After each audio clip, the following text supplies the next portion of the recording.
people will show you who they are, and you will teach people who you are. So just act accordingly.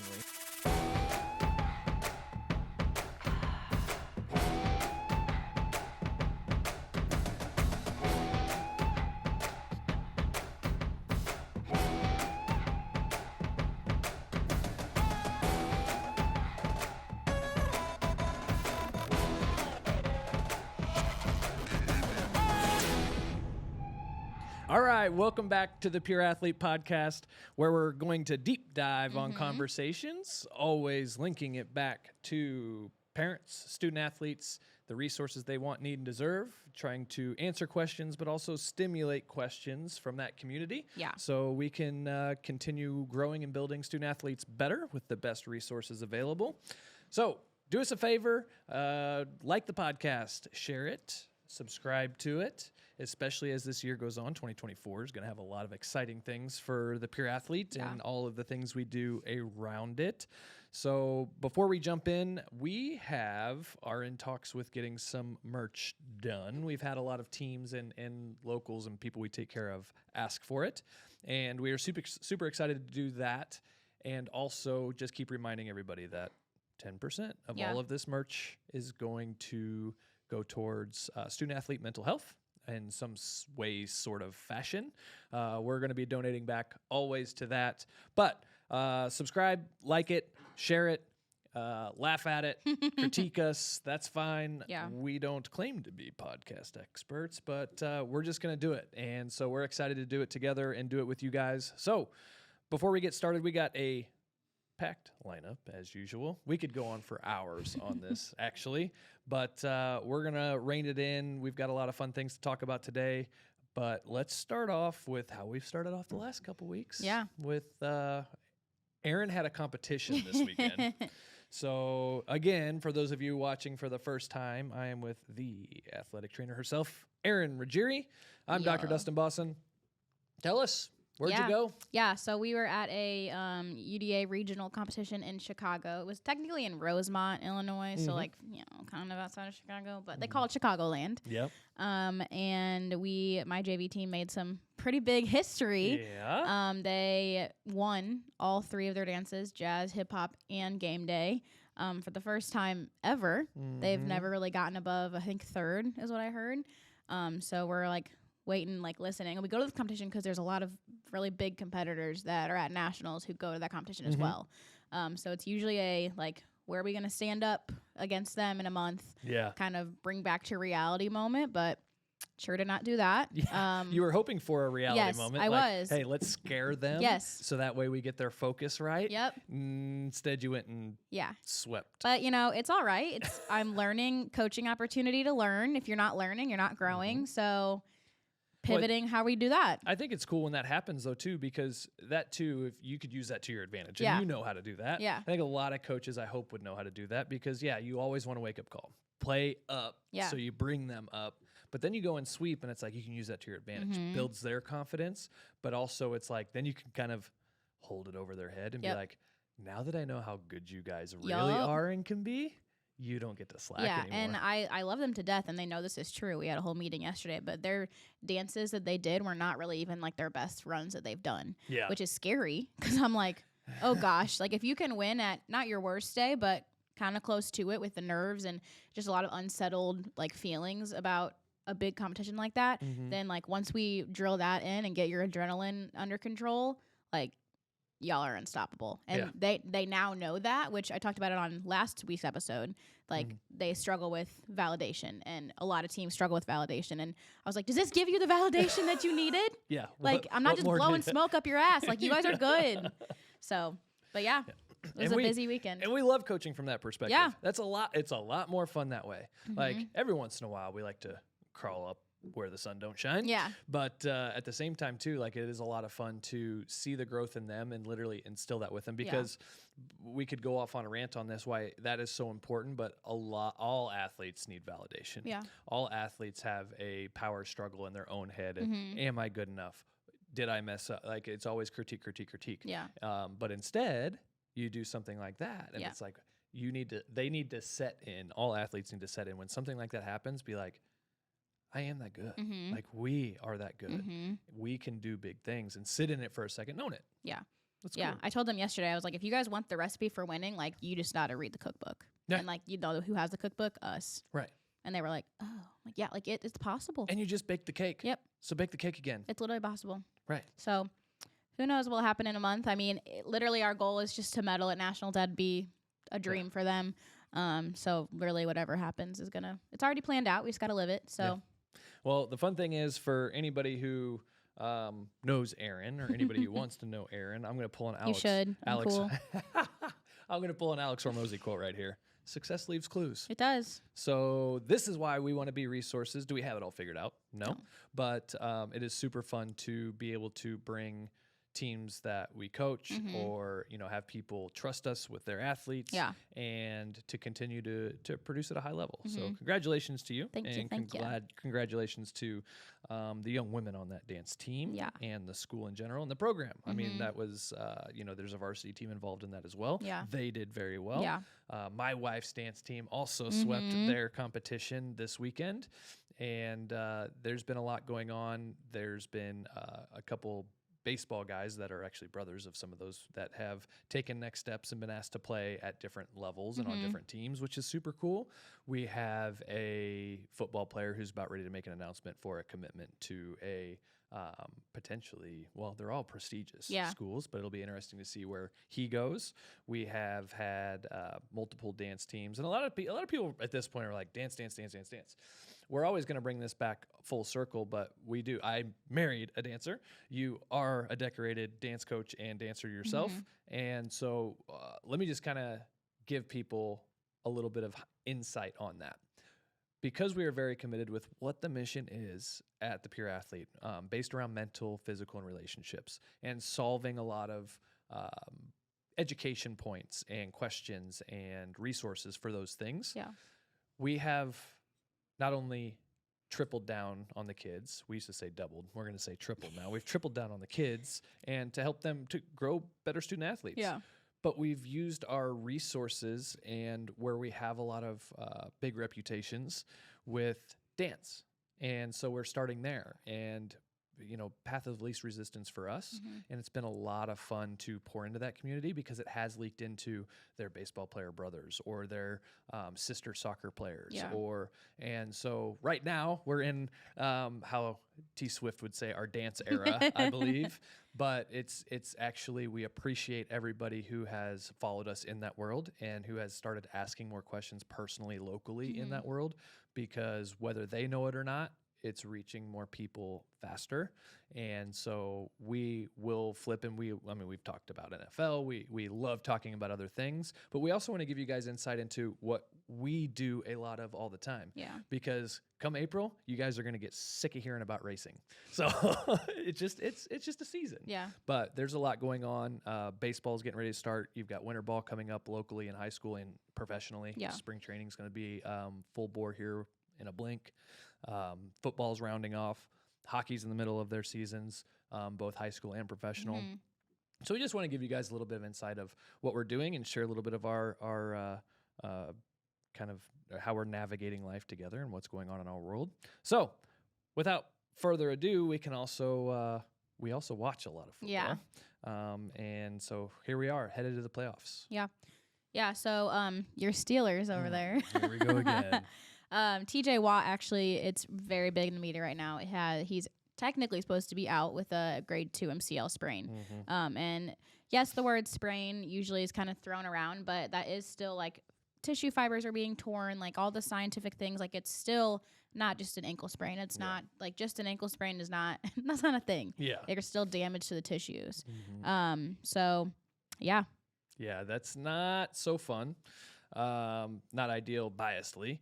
There's not many teams I don't like in the NFL. I think I've said that. But, I have a lot of ties to Pittsburgh, family-wise, friends-wise. That's my team. But who knows? I think Yahoo Sports has ruled him out. I'd take a 50% TJ Watt.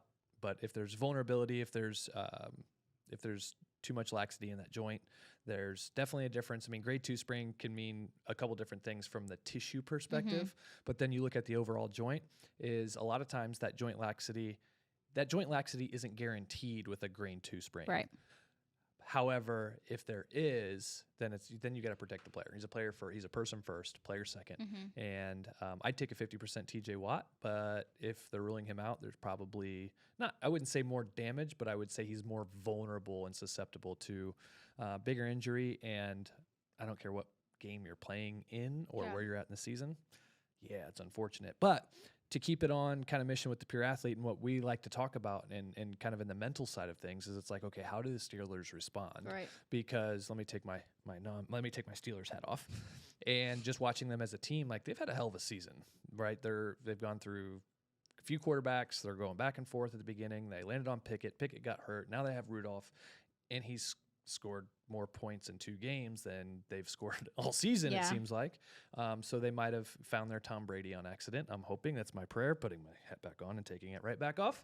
But how do they respond as a team? Yeah. You know, TJ Watt is one of their, like Troy Polamalu was back in the day. I mean, he's that guy. He's that leadership. Very humble, very great player. So how they respond is really up to them. Mike Tomlin being one of the best coaches in the league as far as gathering a team, rallying a team. Right. He's never been under 500, and to do what he's done this year with that team and how he's pulled them together, and they've scratched and fought and clawed. There's been talks of trading Mike Tomlin. Like, it's been crazy, and they've pretty well stood steadfast. I think they finished 10-7. Like, they double-digit wins. They made the playoffs. But how do they respond knowing that someone like J.J. Watt is out? That's what's yet to be seen, but also a lot what to be focused on, and I'm sure they're focusing on in the locker room. Yeah, is you I wouldn't say you prepare harder. You just you prepare like you would prepare, and you play the game, and it's next man up, and that's something that team lives by. Is the standard is the standard, and next man up. And for a lot of other teams, dance teams, hockey team, it doesn't matter. That happens a lot, unfortunately, but it's all about how you respond. You get what you focus on.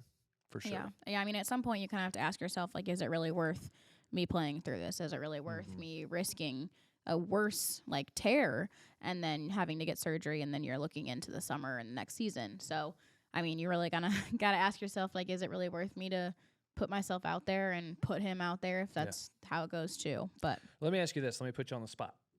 Coaching decision here. Okay. Say I'm gonna make this relevant for you. Look at your dance team. Somebody has an unfortunate injury. What do you tell that player going into a big game or performance? What is your expectations of that hurt player who was a staple on that side of the ball or on that team in general? What do you tell that player? I mean, I would be putting them in charge of other things. We would reblock, obviously. That's how dance works. You have to kind of reblock everything. And no different than a defense. Yeah, you have to reblock things, and then that person would then be in charge of, let's say, like, in dance hair pieces or giving out makeup. Like, they would be giving tasks because they have to still be feeling a part of the team. They would still dress out the same way. They would not look any different than anyone who is not injured. The only difference would be they wouldn't walk on the floor. And that's really it. Yeah, I'm right there with you. And I figured you'd say that. And we had that situation on our World Series team back in 2013 where we still made that person be in the forefront. You're not sitting on the end of the bench and having high five. Like, you're in the middle of it. Yeah. You're on the fence. You are not only on the sideline, but you see that with a lot of quarterbacks, and they need that for play calling and coverages and things like that where they had the headset on. But I would even take it a step further. It's like, have the headset on during play, take it off, find somebody to shake hands with, slap ass, do whatever you got to do to keep your team up. And also with that caliber of player, like, always be ready. Like, be ready, like, you're going into the game. Like, what are the reads you're seeing? Now you just have a different perspective. Right. We all know here I'm big on perspective. So having TJ Watt on a sideline, as long as he is coached correctly, can be a huge, huge asset for not only himself and growing in the game from that perspective. Look at Aaron Rodgers. Right. That's what I was just about to say. I mean, he's imagine that. Yeah. But I mean, even Aaron Rodgers is learning stuff on the sideline that he is seeing in a whole different division. But even TJ Watt is going to learn more and how he can communicate with his teammates and the things that he can do. So very much in the middle of it. Lead the huddles. Yeah. Do the workouts before the game. Throw balls to the guys, catch the balls for the quarterbacks. Whatever you got to do. Yeah. Keep them very much in the center, not just walking around with their hoodie up and the hat on, which I don't think you would do anyway. Yeah. But just securing that. Yeah, you're gonna have to have the perspective of it's not happening like to me, it's happening for me, and figuring out why that reason is. I mean, it's not easy to take yourself out of that perspective and like kind of look from within and just say like, okay, maybe there's a reason why I'm not supposed to be playing right now, or maybe there's a reason why like I'm in a different role than I was at the beginning of the season, and just kind of taking that perspective back. So with that, as we move on to our next topic here in just a second, with that, from a parent's perspective, from a coach's perspective, just keep in mind if excuse me, let me come from the parent's perspective first. If you do have that, if your athlete is unfortunately injured or has to sit out or is out for a length of time, keep in mind like life is busy. It's understandable, but at the same time too, whether they're a chip player or not, whether they're an elite player or not, it doesn't matter. They're a part of that team. Yeah. And it could be very easy to think, you know what, this will allow us time. Now we've got a break in our schedule. Allow them to be even more involved at that point. One, for their mental health. Yeah. Two, for their loyalty to the team. Just keeping them on a schedule, for sure. Yeah. So our next one is, so Connor Bedard is a very hot topic in hockey right now. He is a very good player. Yeah. He is on the Chicago Blackhawks, which we are in St. Louis, but I'll say it, he's a good player. So he is actually just named to the NHL All-Star game, 1 out of 32. And he's also the youngest player in history to be selected to compete this game.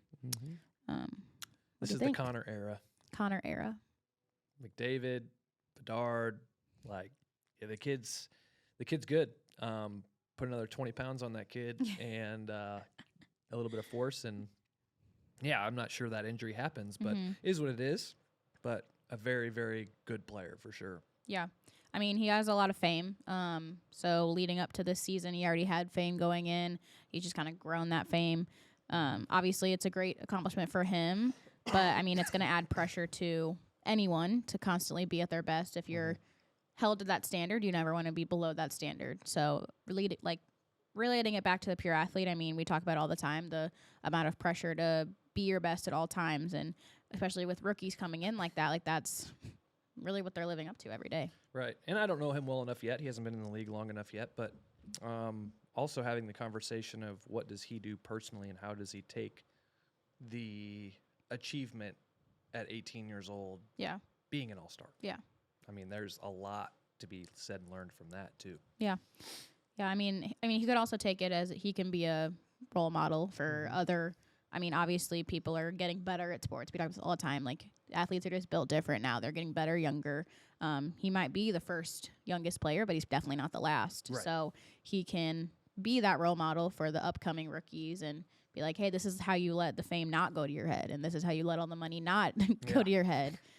So that'll be interesting to see, too, as he evolves. Yeah, it'd be interesting to hear who is in his ear, or if anybody's in his ear about that right now. It seems so logical. Like, you would assume that. Like, humble yourself. But, you know, like anything, when you're in the moment, it's emotional, and you can lose yourself in it, too, very quickly. Yeah, for sure. All right, Sam, hit us. What's up, guys? How's it going? Gucci gang. Good. Well, I think I swallowed half of my coffee down the wrong tube. Don't inhale coffee, by the way. Yeah, it's not great. Coming from a doctor. Doctor does not recommend inhaling coffee. No.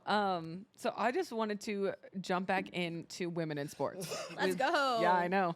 We talked last week about the PWL, the PWHL, and the pro. She didn't even see me. She didn't even look up. I didn't. You took your headphones off. I just know you. It's a good thing you didn't. It's okay. I was about ready to go get all my database of women in sports that I actually looked up to. Yeah. Hey, continue. I'm so proud of you. No. And I wanted to. Okay, Travis. We talked last week about professional sports. Yeah. And the two new ones that are coming this year. I'm very excited. The Professional Women's Hockey League is all over my TikTok. They're doing great. Oh my God, I'm so excited. I want to go to a game. Did you know? No. We have a local. Sorry to interrupt you. No. I'm going to interrupt you. That's okay. We have to go. Yeah. Interruption. Yeah, I'm in. Ready? Let's go. Yes. So she's from O'Fallon. Jinsey Dunn. Yeah. Is she related to Vince Dunn? Maybe. So her brother plays for the Kraken? He might play for the Kraken now. He was with the Blue Jackets. Yes. Yeah. They're from O'Fallon. So they're from right here. So do you think they've had the corner pub? Huh? Do you think they've had the corner pub? Oh, I'm sure. Yeah, I'm sure. I'm sure they have.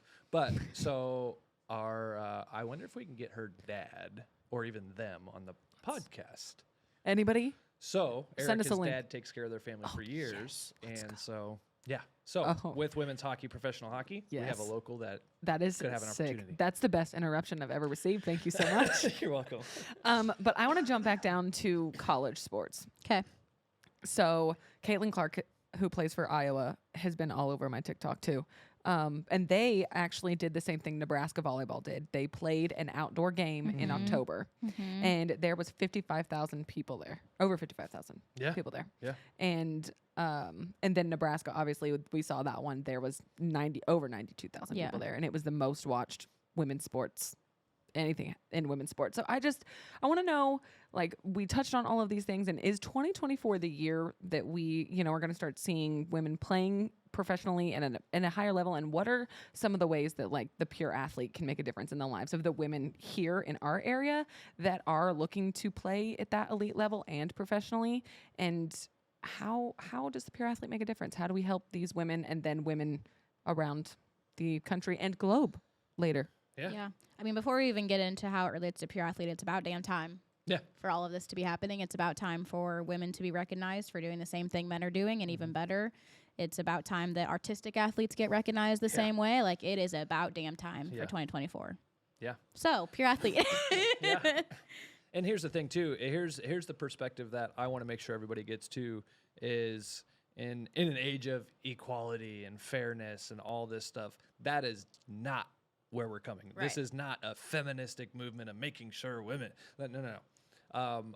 I'm excited for it because at the end of the day, they're people. I don't care what shade they are. I don't care what sex they are. I don't care what they identify as. At the same time, that's what they love to do. Right. They have a skill set. They have organizations that have already been built that can be transitioned to them having the same kind of organization. And keeping in mind that it is a business. At the end of the day, it's a business. I don't like it that way.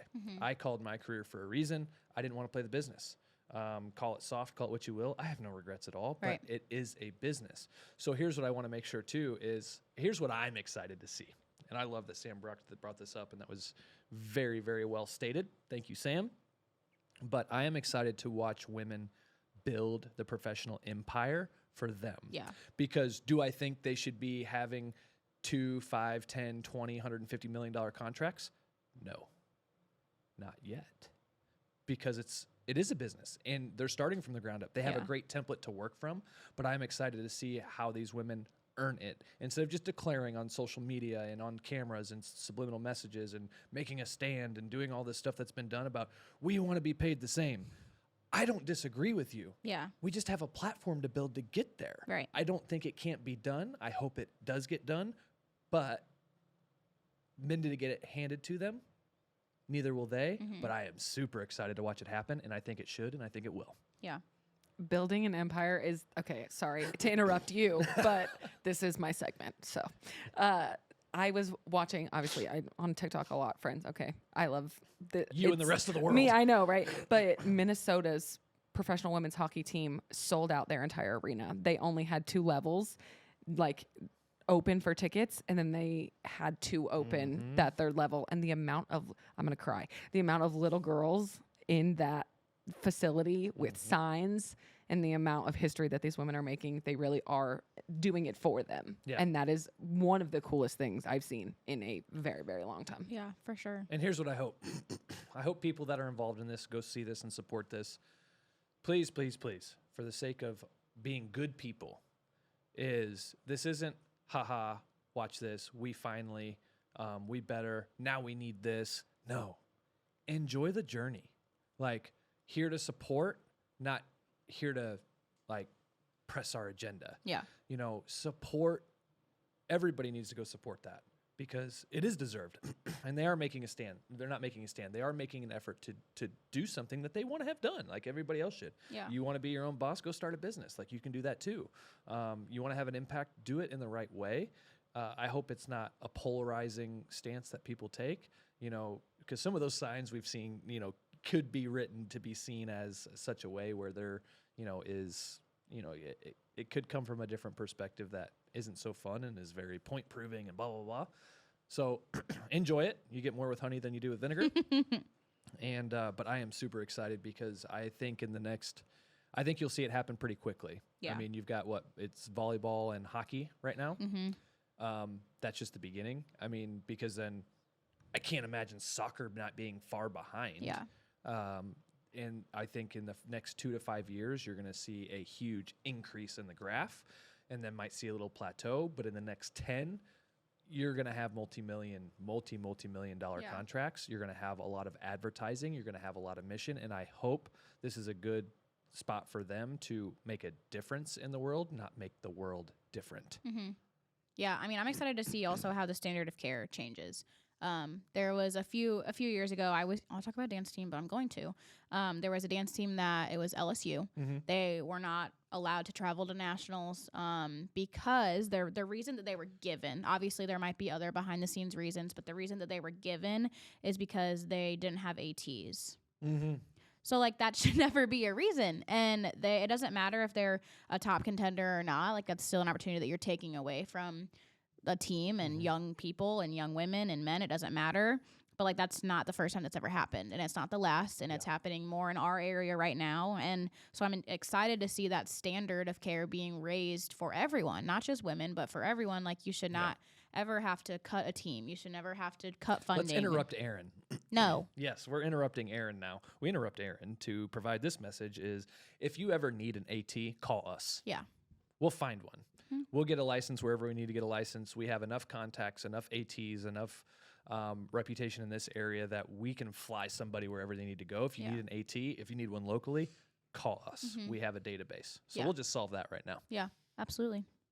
You can continue. I think that's it for now. I'm going to interrupt again. I want to go back to soccer. Y'all with this interrupted. I'm going to need you to raise your hand. You can't see me, so my hand is raised. But Brittany Mahomes actually is an investor in Kansas City's professional women's soccer team, and they built the first women's soccer complex Let's go. in Kansas City. That's and awesome. The seats are teal. And they're so oh my gosh, I wanna go. It's so pretty, and it's just again, it's one of those we've been talking about. I'm excited to see where all this going. I just had soccer tripped my and I mean, obviously here. we do this because we want better than what we had. So I'm just happy to see that. Hopefully, women. We're talking about women right now. Get a better standard of care, a better expectation of what going like D1 or even D2, D3, NAI, it doesn't matter. Like, you're still getting 4 more years to play your sport or do your thing that you love. So I just hope that, obviously, that's our whole mission behind this, but it's cool to see it happening on a bigger scale, and then what we can also help with. And you shouldn't have to wait to have a big entity and a huge footprint and a lot of this advertising dollars and partnerships like the professional, like men's professional athletics does to have those resources, which is why we're doing this. And if you don't have the resources there, how can we teach you and help you farther along faster, or be a resource for you to ask better questions, get better answers, to then provide that for yourself, whether it's virtually or whether it's remote, or whether you might not have it in your facility, but at least you have some know-how and you know how to find what you need. But at the end of the day, that is a mission of ours, to make sure that if whatever we can do locally, and then ideally that ripple becomes a wave, that wave becomes a tide, but hopefully even locally, we make sure that all teams have abundant access to ATs, not just one for 200, but many for many. Yeah. So if anybody needs anything as far as resources, I don't care what state you're in, we'll help you figure it out. Let us help for sure. Yeah, this will kind of go into our deep dive as well, but with everything rising, everything's becoming like professional, the standard of care is rising. That also means that, like, if you've been coaching for a really, really long time, like, you also have to raise your standard, because you have to keep up with what is happening. Like, am I coaching these high schoolers the way that I coached a college team last year? Absolutely. And maybe even harder, because you have to keep them up with the trends, keep them up with the standard, because if you don't, you're doing your athletes a disservice. And that goes with healthcare too. Like, if you're not treating them the way that the pros are, you're doing them a disservice. Why does everybody want the new iPhone? It's better. It's shiny. Why is it better? It's advanced technology. Yeah. They've made changes. The only thing consistent in anything is change. Yep. So everybody wants a newer and better. How about you start by providing the newer and better? And if you don't know how to start, ask. Yeah. Like, you don't know how to use the app, ask. Yeah. You don't know what new drills to do, ask. And that's what we do too. Like, and that's why we pool our resources to always keep ourselves growing and getting better. And I think that's such a great point, is coaching from that perspective, because the stuff that worked 5 years ago can still work, but you can expedite the progress or the care or whatever it is very, very quickly. So staying up, and you owe that to you. If you don't use it, you lose it.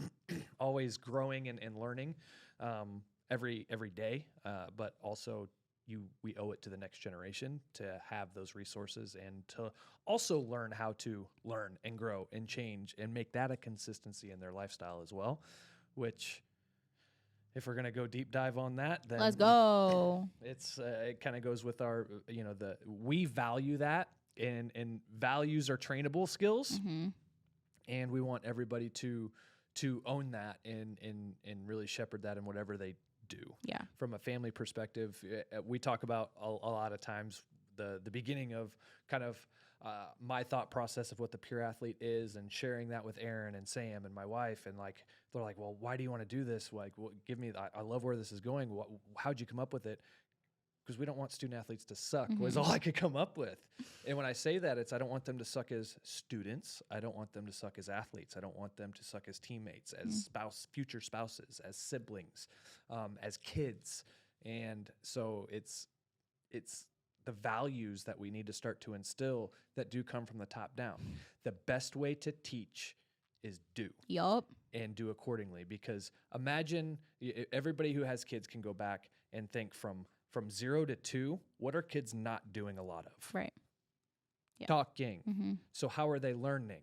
They're watching. Yep. So don't just say do.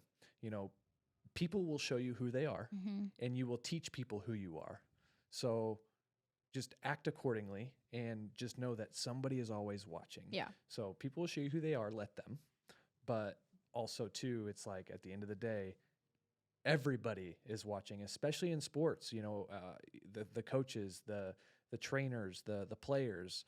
Somebody's looking up to you. Somebody's either coming for your job, somebody is looking up to figure out how to do your job because they also want to do it, or somebody just idolizes you in a way that's how they become. You are the average of the 5 people you're around most. I also believe you are the average of the 5 people you watch most. You are the average of the 5 people you intake most.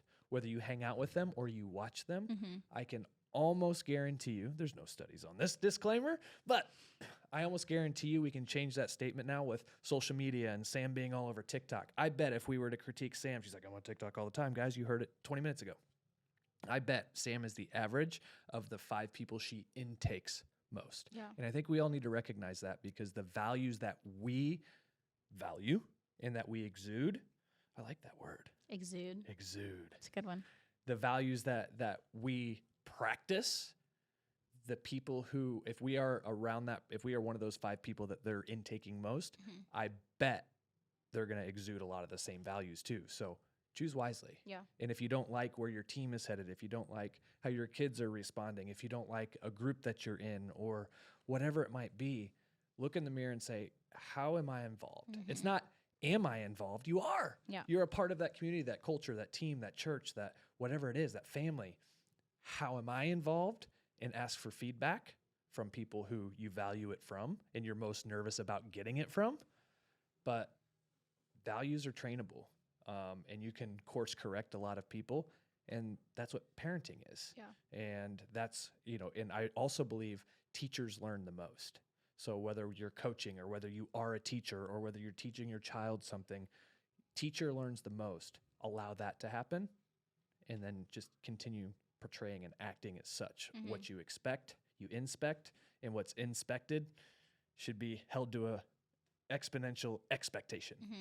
Yeah, I mean, I love how this kind of links back to what we've been talking about the whole time on this podcast. I mean, last week we talked about like competitiveness and arrogance and confidence and whatever, but like your people who are you're around are not just watching you in the moments you think they are. And you kind of touched on that, but like the girls that I coach are not just watching what I do in the 3 hours that we're in the gym. They're watching things that happen outside of practice. They're watching what we do here, and they are inspired by that. And I love that so much, and it all has to come from a genuine place. We had multiple girls so we had a recovery night last night. And so it was funny because it was it wasn't funny. It was gratifying. It was humbling. And I don't know if you caught it. You will now. But we had this recovery night for a team, and it was a dance team, and they were all here, and then they were talking to you and Erica. What did they ask? One of them asked something very specifically. I'll try to recall. You know? She looked in this direction. She was looking around. They were looking at the TVs, and they go, "When do I get to be on the podcast?" They're watching. Yeah. They want to do that. And it's whether I truly believe something like that is that expectation that, I mean, the role model effect that it has is it's like somebody who's well decorated, somebody who's pouring into their lives, building value for them. They want to do what we do. They want to do what you do. And so it was very cool to see, again, one of those values, like you said, they are always watching. You know, they're watching in the dark. They're watching your social media. They're watching the podcast. And so it is very much so. It's like somehow, some way, there's eyes in the back of their heads too. Yeah. And it's a really cool, I like am almost speechless because it's really cool that like other people like say like you have the role model effect, and like I humbly have always been told that. That's kind of like how my leadership quality has always been. Like people just gravitate towards following what you do, and I think that's the best kind of leader. Is you talked about this a little bit, but like you have to do the action. And something that we always talked about on my college team was being like a servant leader. You have to be the one who's willing to do what other people are not, and do it like in the hardest way so that people below you can then do it easier. And that's just, I don't know, that's a value that is, it's hard to, I'm also very bad at taking like compliments and things, but like it is something that I am proud of myself for having, is just the role model effect, if you will. Like that is my leadership quality, and I never have to sit up there and be like, this is how you be a good person. Like they just watch. Yeah. And that's how they learn it. Yeah. I'm not going to explain it to you. It's always, one thing that I've always tried to adopt is if I could coach and say nothing, would they learn something? Yeah. And I think a lot of people, that's just my opinion. If I were, as I enter my coaching days again here very, very quickly, more than likely, is I always want to keep that in mind, is if I could coach saying zero, do I still have enough value? Would they still learn something from me? And I think that's a very important, and I don't think I was taught that. I think that might just be subconsciously an expectation I would love to have all over again. Yeah. And really pay attention to when I was growing up. But if all we could do was do and not say, could we win? Yeah. And if you can win doing that, you're winning in more ways than one, because you're literally doing it. You're not just, one, it's not lip service, and two, there's no wasted time. And, like I said, people or things or teams will show you exactly who they are, or let them. So just do. Yeah. Yeah. Yeah. It's, there's all kinds of ways we can go with values too, on this, and, valuing competition. Like value that. Don't shy away from that. Don't be nervous by that. It's like, oh, I'm so nervous. Why? Build the value in competition is good. Losing is good. You don't lose, you learn. How do you value your teammates, your culture?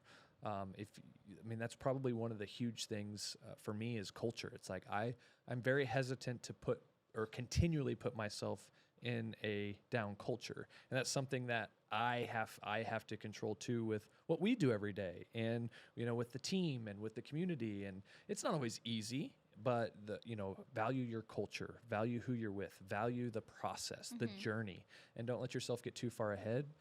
We could talk about personal values too. It's like at the end of the day, just be good people. Yeah. Like don't only have values, but be value. Yeah. Yeah. And like you also have to value yourself. I mean, you named like valuing all these other things, but like you also have to know that what you bring to the table and what you bring to the team is also very valued by someone. You might not know exactly what it is, but you're not just there to absorb everything else. You're also there to impact other people, whether it be your teammates, people you compete against, your neighbors. Like you, without even realizing it, you impact so many people a day, and you just have to value that. Yeah. And if you question valuing yourself in any sort of way, just know you may not be where you want to be, but you're not where you're going to be. Yep. And you are enough. Like one way or the other, you're enough. If you're not so great of a person, well, you're enough. And at the end of the day, well, that's enough. Yeah. Be better. Yeah. But, nobody expects anybody, no matter how much practice or how much experience, nobody expects you to have it all figured out or be perfect. A lot of these sports, if you're great 33% of the time, you're a Hall of Famer. I mean, that's baseball specific, but at the same time, it's like how many Hall of Famers in basketball all have championship rings, and how many do they have compared to how many years they played? But you are enough, and guess what? Next year you're going to be even more than enough, and then the following year after that you're going to be even more than that enough. And I think a lot of people need to hear that too. So a couple of my takeaways that, again, teacher learns the most. There's one. Teacher learns the most, and I'm going to apply it right here, is if I could say nothing in coach, could I build a winning team?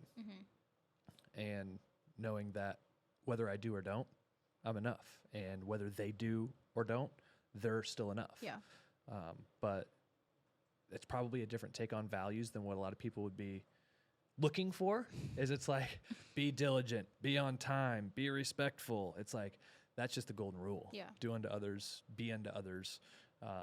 But as far as valuing, I mean, we're also here to talk about the things that a lot of people don't talk about, or from a different perspective. And so that's my take on values, or our take. I don't know if you have anything else to add. I'm sure you do. You're a wealth of knowledge yourself. No, I mean, I think the biggest thing is just knowing that everything you do is going to influence someone to change their values or look at their values and reflect on them, because like there also is the other flip of the coin of you interact with people that you don't agree with their values. Yeah. And that's how like, hey, that's what I'm not going to do. That's how I'm not going to grow up. And knowing that it's okay that you don't agree with some people's values and the way that they do life, and like that's okay because it's not yours. Yeah. So that doesn't make them any less of a person too. And if you can control that and be like, there's not a hatred towards that. There's not a shit talking towards that. Yeah. You're not going to go behind their back and like, can you believe them? It's like, no, at the end of the day, it's like, that's their prerogative. They're still a person, and how you respond in that really shows you how you value yourself and other people and what you are about. But it just defines your circle. Yeah. And it's okay to have your circle smaller. I believe a circle is more like an oval. And I don't know if I said that on the Pure Athlete podcast. Maybe that was on the Vital Wire. Yeah. But I like to call my circle an oval, where it's like a racetrack, and it goes like this, not a perfect circle, but it's more of an oval. And there's people all around the track, but in the center they're closer together, and on the ends they're still there. Yep. And there's people in the stands, and there's people in the parking lot, and they're all willing. I'm willing to have them all a part of the race. But my circle is more like an oval, and those people on the straightaways and in the infield are there for a reason. But you want to be able to tap into that circle and make a call that, in the very rare case that the middle of that circle can't abide or get to you or produce or whatever it is, that people still a part of the rest of that circle or that oval values you enough because of your values and what you've stood for and what you've created and what you've built and what you give. They're still going to pick you up when you're down, or they're going to help those people in the center just to help you get to where you want to be faster and make the impact that you want to make. Yeah. So. And if you don't feel valued in a circle, like, you are okay to leave it. And if you show up one day in a group of people that you don't think they value you, leave, because they're not your right circle. And yes, I get a tough rap for being intimidating and whatever, but it's because I keep my circle small. You and me both. Yeah. And you have to have a good standard of whatever to enter my circle. And I take full value in that I don't let people in. Yeah. And that's okay too. And maybe we'll deep dive on that on another podcast too, because I think that's one of the hard conversations that we've coached some of our kids through, or our teammates, or our athletes through. And it's a very hard statement, especially at a young age, but I think a lot of adults need to hear it too. And it's literally that fast. Mm-hmm. It's like if they don't value you, you don't value them. A lot of times, because we're emotional people, it's very easy, or that team, or, it's even kids switching club teams. Yeah. It's hard. You've built relationships. There's emotion involved. But at the same time too, you can't let that dictate the best decision for you. Yeah. And you can't change people's worldview. You're not going to fix them all you can control is you. You don't have to be honest. You don't have to be dirty. You don't have to be angry. You don't have to be such a way, like, you don't have to create space. Yeah. That's one thing that I've learned as I've gotten older is it's like, man, I used to create a lot of space to then be able to move on, which going about it in the wrong way. And when I was younger, I'd make people mad at me, so it was easier to leave the scenario. When sometimes all it takes is like, you know what? And you just kind of fade and disappear. No right, wrong, or indifferent. Yeah. When people ask, it's like, you know what? I just started doing this thing. You can give them a little bit of the truth or all of it. And I think a lot of things to be said, and what I value most of people is genuine and honesty. And it's like, if I wronged anybody, it's like, look, I don't appreciate what was said in this moment. I don't appreciate how this is acted. I don't appreciate how our circle did this and where we were headed. So I just had to make a change. No fault to you guys.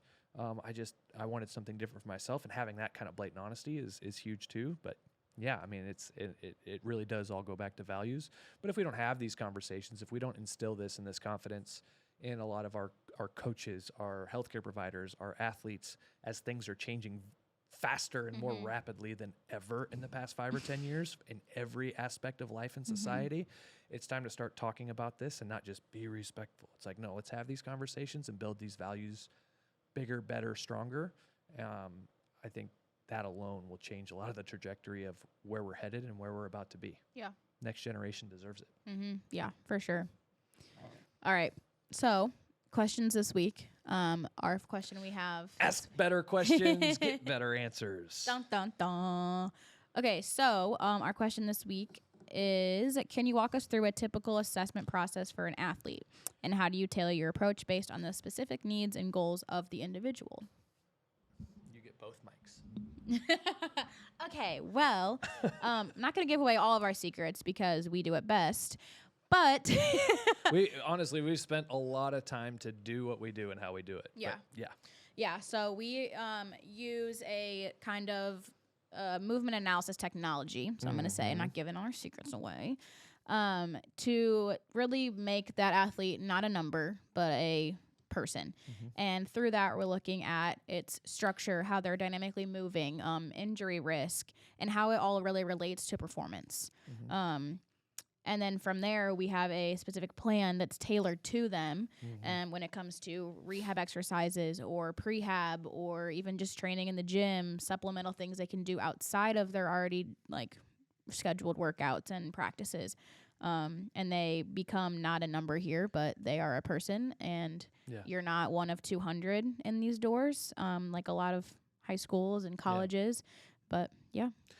Yeah, as the analogy goes, I'll spare the race car analogy. That one's fun. But everybody can look at a house and they know that if there's dirt on the ground and there's concrete coming up and then all of a sudden there's sticks and those look like walls. Yeah. It's like I can use a house analogy and I think everybody will understand. They excavate, everything's ready, ground's ready. What's the first thing they pour? The foundation. Yeah, I was like, I don't know. The foundation, like the foundational structure of the home. Yeah. It's no different than the athlete. What's the first thing that's made in the athlete? Well, nervous system, but spine and nervous system is the first thing. So you're talking structure. So when we talk about structure, it's literally the structure of the body, not the biomechanics now, literally the structure. So, and this really goes for people, right? Remember, athletes are people. So we've had a very successful family practice over the years, and now we're tripling down on the kids, but this just goes for people. But honing it into athletes is no different. Look at the structure. Proper structure predicts proper function. See? Exactly. So without proper structure, if we had no structure to our body, we could have all the nervous system in the world. It's like, okay, well, now you're just a bag of jelly on the floor. It's like proper structure promotes proper function. But without the nervous system, it's like, so we're going to look at the neurology as well, because without the nervous system, if you're not functioning properly, you can have the best structure in the world. You can have the biggest mansion and all the pools and multiple kitchens and fireplace and just beautiful. And then you have no nervous system. You have no electrical function, or you have wires crossed, or the plumbing doesn't work, or it's like, holy cow, we've got this beautiful structure and it doesn't work. Athletes are the same way. You've got this beautiful structure, fit, your whatever sport you play, whether you're a jockey and you're 4'10" and perfect size and weight, honestly, or you're a ballet dancer and you're 6 foot and you're thin, you're sleek, and you have the lines. You're a football player, you're a lineman, you're a quarterback, you're a catcher, you're an outfielder. It doesn't matter. If whatever your function whatever your structure provides, it still has to have proper function. Yeah. Okay. So we analyze those 2 things right off the bat. First 2 things when you walk in the door: pure athlete evaluation, structure and function. And then dynamically, it's, what do you want this to look like? What's your goals? Are there any issues you're having? I'm not here to maintain your symptoms or fix symptoms, but we have to get the whole athlete's story. What are your goals? Is there anything you're going through now? What do you want in taking? What do you don't want to be taking? There's so much that goes into that we have that conversation, because there's structure, function, and then on that function you go metabolics, and you go mental. Like, these are all the conversations that we have very quickly to lay baseline and that we drip through our athletes that we personally take care of. But this is also going to be a lot of the education we give through the pure athlete on the physical, mental, and relationships. But the typical assessment is structure, function, goals, and then a specific plan to get the best results the fastest, to gain the best health or gain and maintain the best health, because it's dynamic. As we see a lot of young athletes right now from 10 to 24, everybody's different, but also how they're developing and what stages they're in are different and has to be dynamic. The evaluation might look the same, but everybody's plan, course of action, workouts, how they move, teaching them what they need to do, because there's also an applied aspect of how do we get them to learn. I made a post the other day. You saw it. I'm sure you did. I was doing my 3rd leg day of the week, and literally you need to be able to be strong and lift heavy and blah, blah, blah. There's a time and place for that. Right now, through this evaluation, through this assessment, I need a lot of athletes, a lot of coaches, a lot of strength trainers to hear, I don't need you to lift more. I need you to lift better. Yeah. And so that's a part of that evaluation as well, is we're not looking for what's wrong. We're looking for what's right and build on it. We're not the scary people. If you find somebody who's scared, it's like, oh, if you don't do this, you're going to have, no. See ya. That's cut by not in my circle. So that's part of our evaluation as well, is what's right, what can we build on, what can we help you advance in. So there's a lot that goes into a proper evaluation, not just our evaluation. Yeah. Across the board. Like, I don't care where you go. Ideally, yes, however many hundreds of millions of athletes are across the globe, I'd love to get my hands on all of them and speak into them and be able to, like, tangibly help them and work with them from our perspective. But there's a lot that goes into it. Structure, function, metabolics for sure, mentality, and literally tangible function, movement, learning qualities of what do I need to focus on? What do I have more to learn on? And how can I take care of myself the best? Yeah. Yeah. And I mean, obviously we're very proud of our evaluation, but we also know that no one else is doing what we're doing.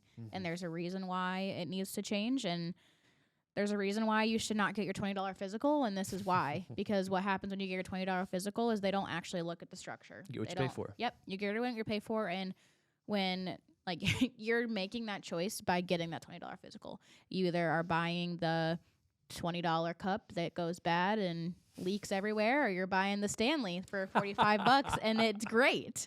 Like, your body is that. Yep. No, 100%. And I encourage everybody, whether you're an athlete yourself, whether you're a coach, or what you have your hands on or in the athletic realm, everybody does some way, shape, or form. I don't care if you're a grandparent of an athlete, you're a current athlete, you're a coach. Invest into these athletes right now. It's like, it costs more than my $20 evaluation. It's going to cost you more later if you don't. Yep. It will, I promise. Yeah. So. And I can guarantee you that you spend more on coffee at Starbucks every week. So, so a lot that goes into, I wouldn't even call it a typical assessment. We should have went through a typical assessment. Oh, would you like me to? No, let's not. We'll spare you on that. We gave you what an assessment should, in our opinion, what we would love an assessment to look like. If that vibes with you, reach out to us. We'll take you through the process for sure. We've done We've scheduled a couple just yesterday, but we'd love to take you through the process. So in our opinion, that's what it looks like. Yeah. We won't discuss what a typical evaluation looks like, but I can tell you that a lot of you don't want the typical evaluation. You're asking for it, and you're asking for the advanced, and that's kind of what we gave you. Yeah. So. Well, that was a great episode. Some takeaways. Yeah. Value yourself, value others, and learn values. All right.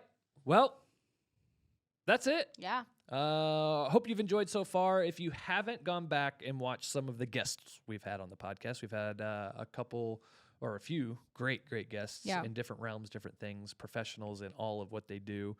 There's more to come on that. I will be on the podcast at the end of a month that we will probably upload to here as well. So super excited for that. We will continue rounding out dance season and heading into hockey, baseball, and all the other ones as well. So hope you guys have a great start to 2024. We look forward to seeing you next time on the Pure Athlete Podcast. See ya.